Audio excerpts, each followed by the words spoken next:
these next two are the two we're going to do today. They're a lot also more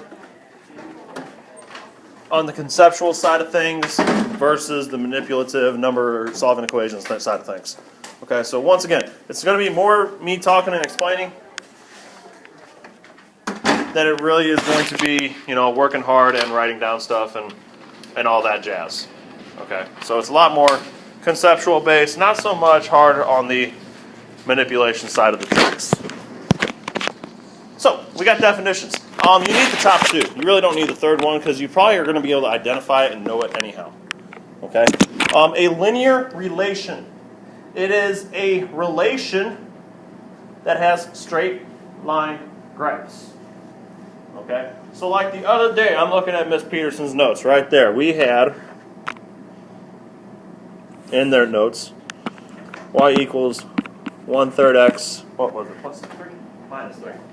Minus 3. It was 1/2 x, wasn't it? 1/2 x minus 3. And we played the game of, picking x's, putting them in, and getting y's, yes? Okay. If you picked all the x's in the world and you put them in there, you would eventually get all the y's in the world, and that would make a line when you graph them all out, yes? Okay. Y equals 1/2 x minus 3 is y equals mx plus b, which makes it a line. Okay. That's an example of a linear relationship. It's the relationship between the x's and the y's, and when you graph it all out, it's a straight line. The end. Okay. A non-linear relation, surprise, surprise, is a relations that are not linear. Crazy how that works out, right? Okay. So linear, straight lines. Non-linear, not straight lines. Okay. Biggest thing to know, and the biggest way to identify it, the easiest way, is this right here.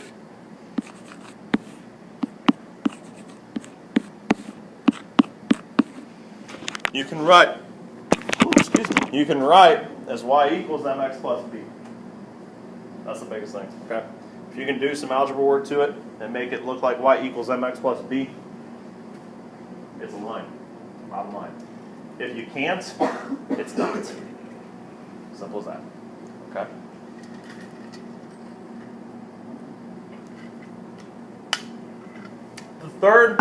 The third definition, what a linear equation actually is, that is a very, very, very wordy explanation to what a linear equation is. Essentially what it is anything you can write y equals mx plus b. That's virtually what it is. Okay? Anything you can write into y equals mx plus b is a linear equation. Now, there are some technicalities within that definition as to the equations that aren't in that form that can be written into that form. Okay? And that's where the identifying has to start taking place. Can I do some things to change that to y equals mx plus b? And we'll kind of look at the next slide and we'll make it make sense. Okay? Everybody good? So if you look on the left side here, okay? Look on the left side here. The bottom two, obviously, y equals mx plus b, right? Okay? Y equals negative 2/3 x minus 1, has a slope, has your y-intercept.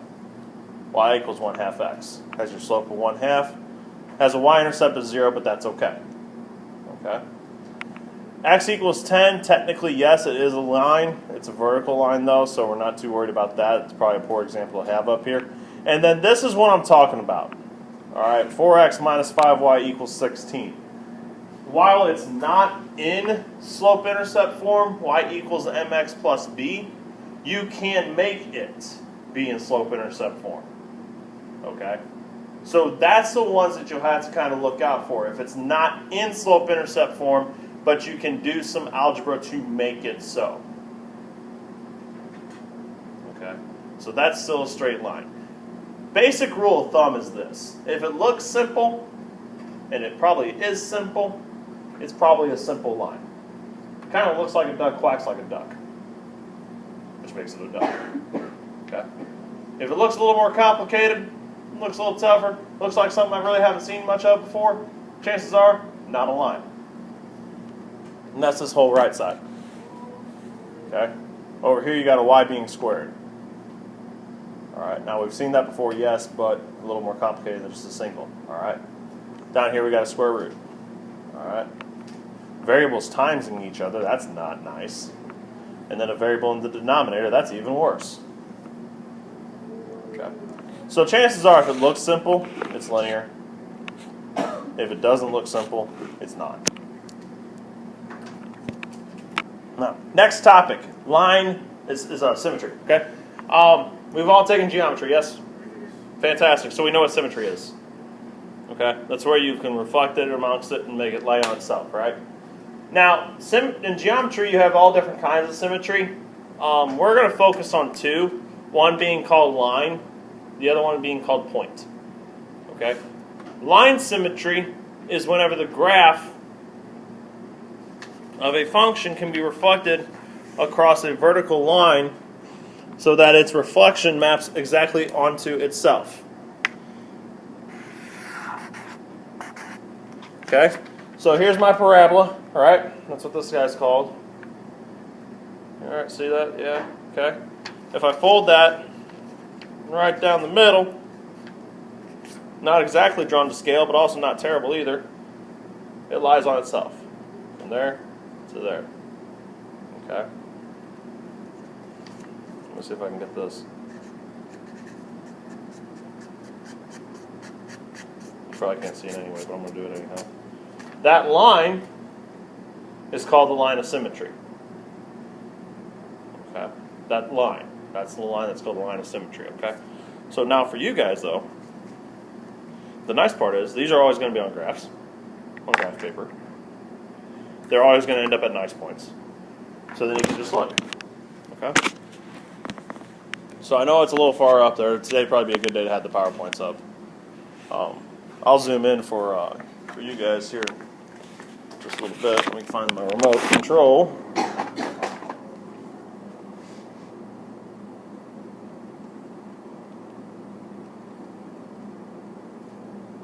There we go. Okay, you can see how if you drop this line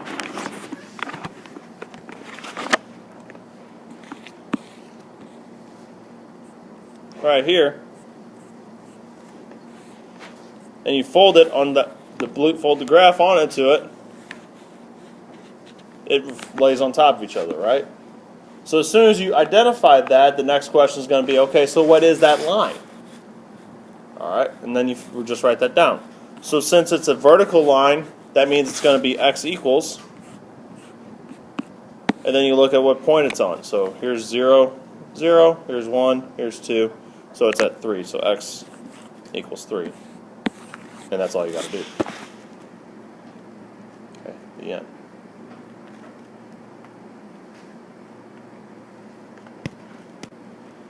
The next topic, and the next kind of symmetry, is called point symmetry. Okay? Point symmetry is a little different than line symmetry. Line symmetry, you reflect around the whole line, vertical line. Point symmetry, you reflect around a point at 180 degrees.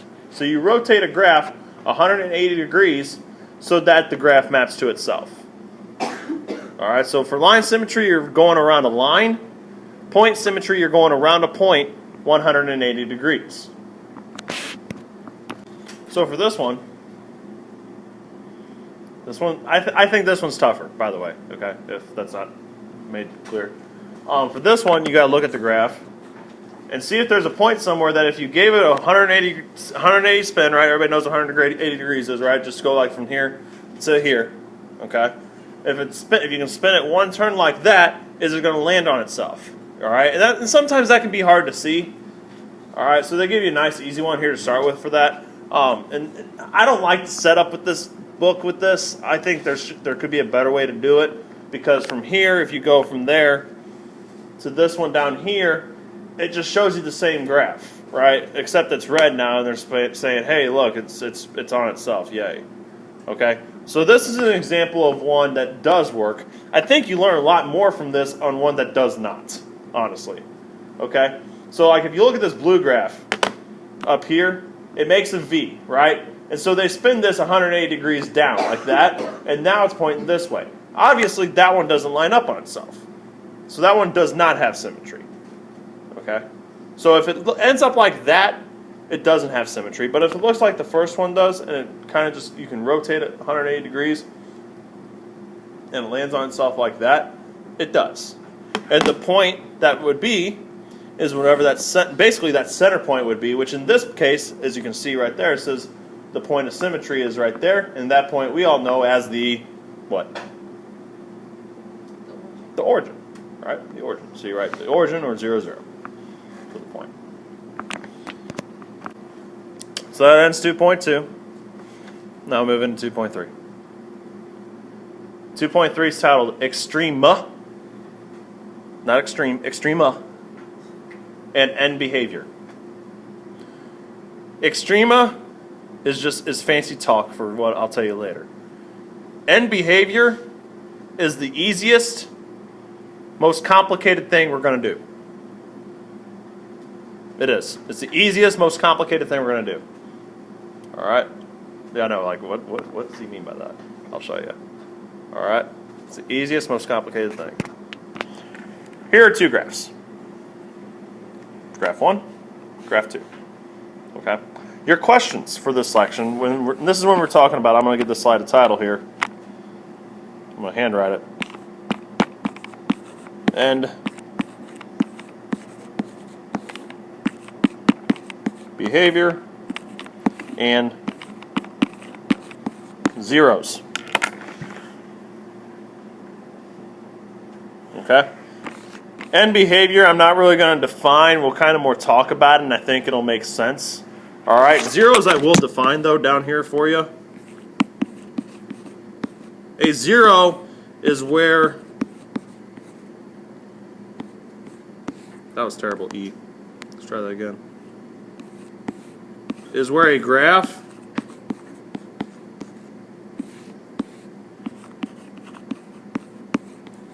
crosses the x-axis.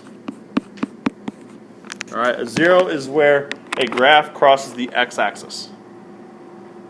Okay, that's what a zero is, in case you didn't know that. There's all different kinds of zeros, or at least two. There's zero, the number 0, and then there's zeros of a graph. Okay, zero, obviously we know what 0 is. 0 is 0. Okay, but a zero of the graph is whenever you don't go up or down any, but you're crossing the x-axis. Okay, so your questions for these are basically going to be this. They're going to be describe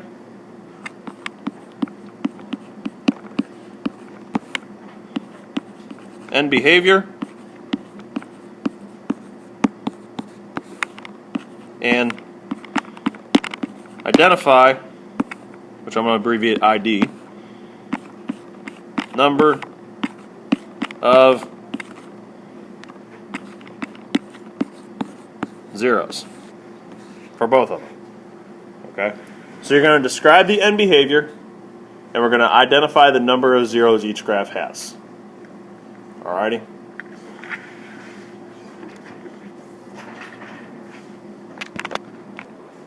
Okay, describe end behavior. We're going to work on 4A right now, alright? Do you think end behavior is talking about the middle of the graph or the ends of the graph? The ends. Alright, the ends.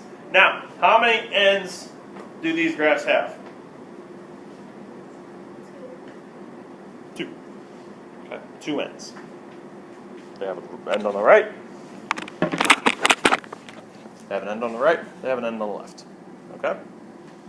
Now, those ends go on what?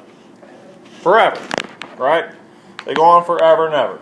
That's what this arrow right here means. That's what this arrow right here means. The axes go on forever and ever, right? That's what the 4 arrows on the black axis means, right? Go on forever. So we can't, like, you can't, when you say describe it, you can't, like, put a number to it, right? Because it goes to infinity. And infinity is not really a number, it's more of a concept. No numbers never end.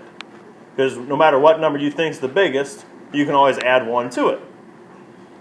So it's a concept. So to talk about them in that, you basically have to boil it down to generalizations and generalize what is going on. Okay? So, the way I do this, I always start on my right side. Okay? So I always start on my right side of the graph. So I start from about the y-axis this way. Okay? Now, ignore everything else over here except for the x-axis. Okay? If I'm going from the origin to the right, my x's are doing what? if I'm going from 0 to the right, my x's are getting bigger. Okay? Now, I like bigger. We're juniors now. We're going to use a different word besides getting bigger. We're going to say increasing. Okay? So we're going to write this out. There's a little writing today, okay? So as x increases. It's the first thing we're going to write. All right.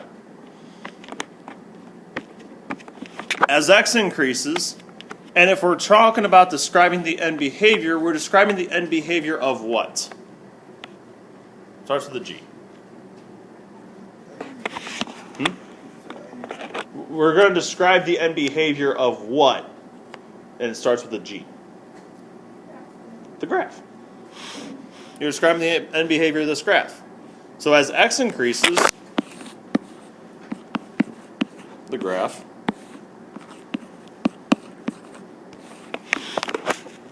and then you look at the right side, and is that arrow pointing up or down? Down. And down means what? Decreases. So as x increases, the graph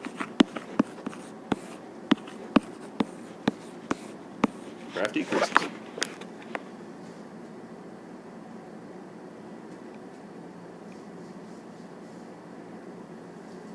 Now that's the right end. So we were half done with 4a. Now we need to go to the left end. Okay. Now, same way we did last one. As x from the origin to the left now, my x's are getting what? Smaller. Negative side now, right? So we're decreasing. So now you talk about the other way. As x instead of increases, now we're going to say as x decreases. And we're still talking about the graph, so we say the graph. And then you look at the left arrow pointing up or down? Up, which means it's going to be increasing.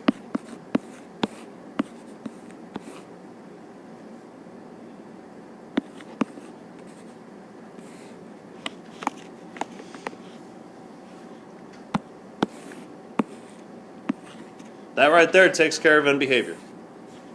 Talk about both ends of the graph and what they're doing. As x gets bigger, as x gets smaller. Only thing we're missing is how many zeros. So you go through the graph and you count up how many times it crosses the x-axis. Crosses right there, and right there. So how many zeros? 3.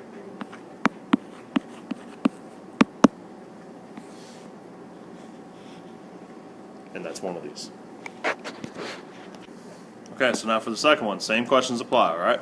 Describe the end behavior and ID the number of zeros, okay? So these all start the same way, okay? For both of them, you're going to start by saying as x increases, talking about the x's, and then the graph does what? This one is decrease, correct? So as x increases,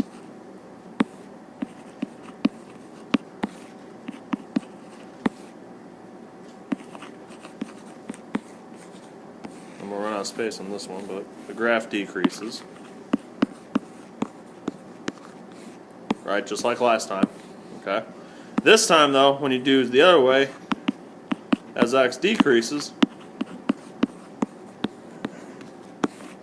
this time the graph is what? It's also decreasing, right? The left arrow is pointing down this time now too. See that?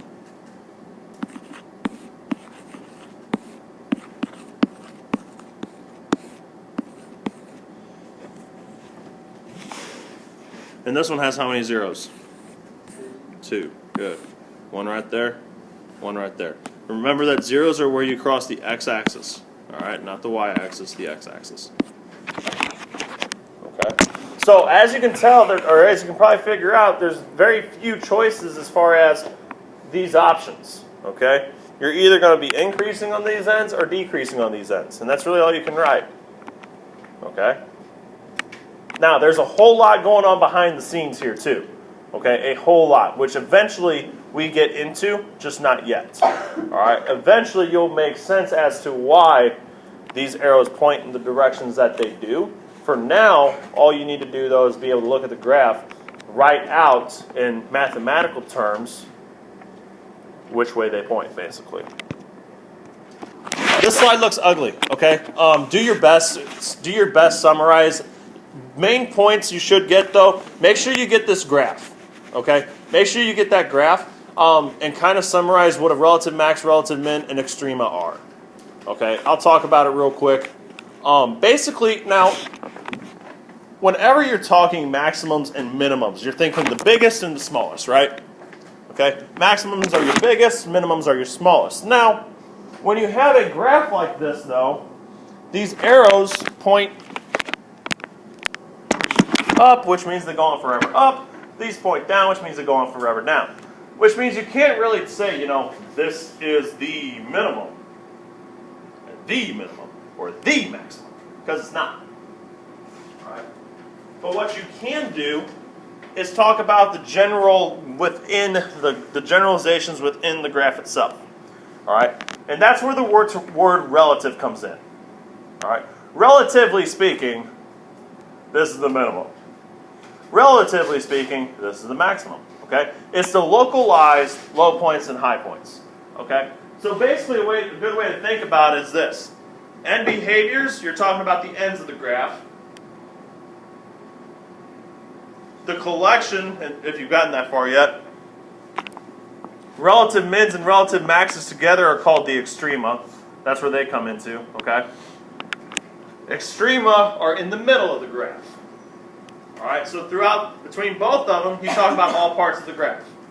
The end behaviors, where you cross the x-axis, where there's relative high points, where there's relative low points. Okay? You don't need to know about turning points. You don't need that bottom two lines. Alrighty, we don't really care about that just yet.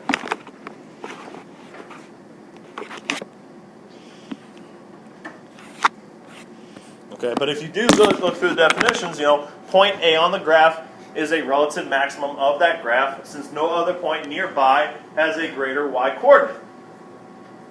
Okay, relatively speaking, in the general area around it, it's the biggest. Same thing for minimum. Point B is a minimum. Since no other point nearby has a lesser y coordinate.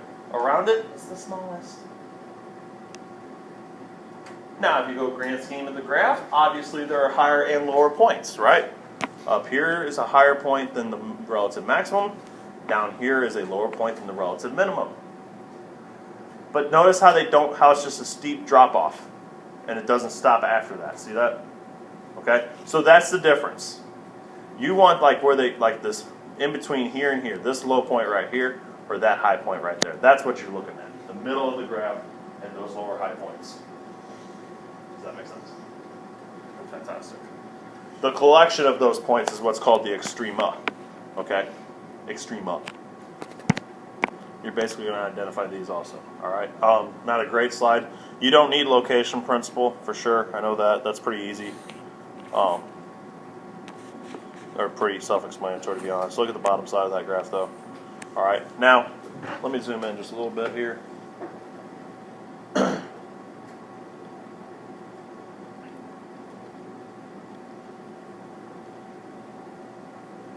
This is doing zeros, ain't it? We don't want this. We want the next one.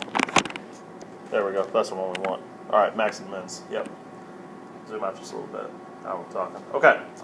So now, most of these, hopefully, that I give you, they will happen on nice points.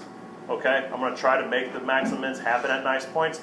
Honesty, though, it's very difficult on my end to make that happen. Okay? These graphs are kind of hard to generate where the max and the mins, the relative ones, work out at very nice points, just at perfect intersections between two numbers. Okay? So while this one, it looks really nice and pretty, they won't always be that way. Okay? So do your best. Alright? I'm not looking for perfection here with the numbers. I'm not looking for you guys to realize that's exactly 5.5. I want you guys to be able to look at the graph and point them out. Okay? So here's what I want you guys to do. I want you to look at this graph here. Alright, right here. See, everybody see? Everybody see? Fantastic. Okay? I'm going to map out 2 points. This one here in red, and this one down here in black. Okay, those two. Yeah. Oh, let me want a different color besides black. How about big blue? No, that's not good. Let's go. Let's get a green. How about that? See that? Pretty good. The red point. Is it a relative max or a relative min? Relative max. Okay? And the way you abbreviate that, REL period, MAX period.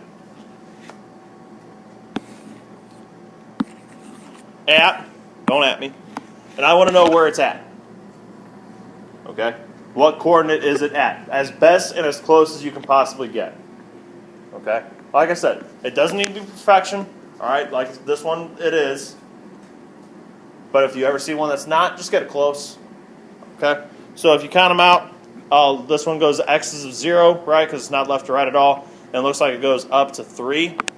So it's a relative max at 0, 3.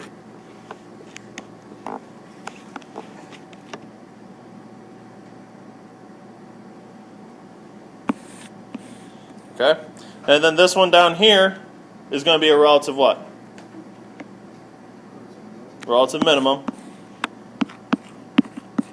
REL, MIN.